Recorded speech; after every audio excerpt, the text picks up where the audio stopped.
Olá, meu nome é Lucélio Lacerda, sou advogado militante em Belo Horizonte, eu sou civilista e administrador da fanpage Advogado de Defesa. Hoje eu gostaria de falar com você sobre um assunto que é de interesse de grande parte da população que adquire carros seminovos, carros usados, por assim dizer. Trata-se de tradição. Tradição, exatamente, o tema que nós vamos discutir aqui hoje brevemente.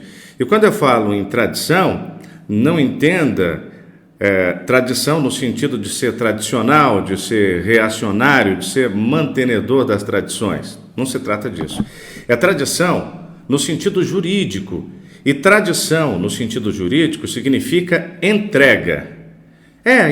Entrega de alguma coisa, entrega de um objeto.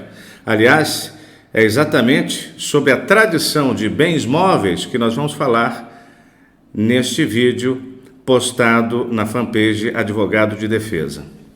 Ora bem, um tipo de negociação muito comum entre brasileiros é a venda de automóveis através da simples tradição.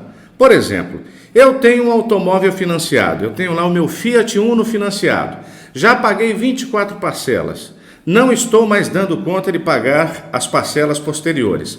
E aí vem você, que é meu amigo, pessoa de confiança, e me diz assim: olha, Lucélio, eu gostaria muito de comprar um Uno. Eu tenho até uma motocicleta aqui e tenho até um trocado para completar a entrada, para te restituir aquilo que você já pagou do financiamento. E eu me encarrego de pagar as parcelas restantes. Isso é uma negociação que todo mundo já viu acontecer no Brasil e muito próximo de casa, né? O seu vizinho, os seus familiares, sempre tem algum tipo de negócio envolvendo a tradição, ou seja, a transferência da propriedade através da simples entrega. Ora, por que tradição? Por que nós estamos falando de tradição? Porque existem outros negócios, os negócios imobiliários, por exemplo, onde não é possível você fazer a venda, a transação, a transmissão da propriedade através da simples tradição. Ora, se eu permito que alguém, se eu faço um negócio com alguém de um terreno, por exemplo, que está em meu nome, e apenas permito que a pessoa ocupe o terreno, eu não estou passando a propriedade, eu estou passando a posse, porque a propriedade de bens imóveis só é transmitida por prescrição taxativa de lei através do registro no cartório de imóveis. Já os bens móveis, não precisa dessa formalidade. Qualquer bem móvel, seja este microfone, este microcomputador, essas taças, uma de água e uma de vinho, podem ser transmitidas através de mera tradição. E quando você entrega o bem, com a vontade de entregar o bem, mediante uma negociação verbal ou escrita, é venda mesmo, é transferência de propriedade mesmo, não é transferência de mentirinha. E essa é a razão pela qual, nesse tipo de negociação, em que uma pessoa transfere a propriedade de um carro para outra pessoa, muitas vezes de um carro que ainda não está pago, que pesa sobre ele uma alienação fiduciária, às vezes a pessoa que pegou o carro e se comprometeu a pagar as prestações vincendas, ou seja, que ainda estão por vencer, se a pessoa desonrar esse compromisso, a pessoa que vendeu não pode ir lá na casa da outra, para quem vendeu, e falar: não, você não cumpriu, eu vou pegar o carro de volta. Não pode, porque a propriedade já foi transmitida. Ah, mas e o banco? O banco é outra coisa. O banco tem o direito de executar a dívida, de entrar com ação de busca e apreensão. Esse negócio que foi feito entre as partes não pode ser oponível ao interesse do banco, mas o fato é que houve a tradição.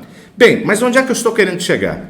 Estou querendo chegar na seguinte situação: você compra um carro de alguém, a pessoa te entrega o carro em tradição e, meses depois, uma terceira pessoa, a quem o proprietário anterior do carro estava devendo alguma coisa, seja um título de crédito, enfim, uma dívida qualquer, ou que houvesse uma ação judicial em andamento contra essa pessoa, este proprietário anterior se torna vencido numa ação judicial, por exemplo, e passa-se aos atos de execução.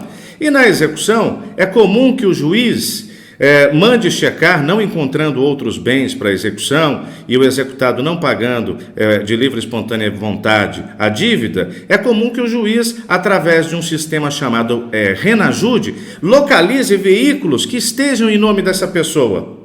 Bem, o juiz vê que há um veículo, um Fiat Uno, em nome dessa pessoa que está devendo, né? Essa pessoa contra quem está movida a execução judicial, e diz assim: ora, mande bloquear, mande penhorar esse veículo para que ele satisfaça a dívida que ele tem aqui no judiciário, nesta execução. Muito bem, este bloqueio ou esta penhora vai afetar um bem que já não pertence mais ao devedor naquela ação.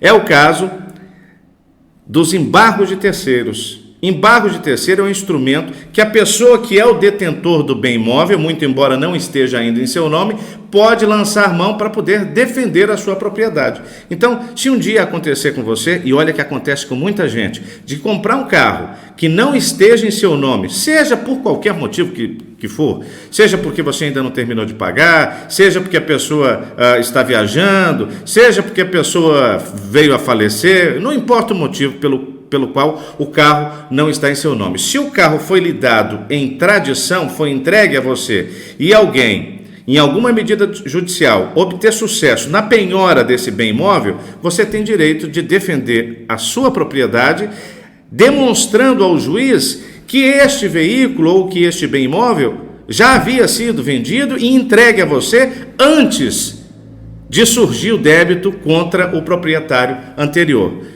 Em geral, o instrumento utilizado para a defesa desse tipo de direito chama-se embargos de terceiros. Muito obrigado e até a próxima.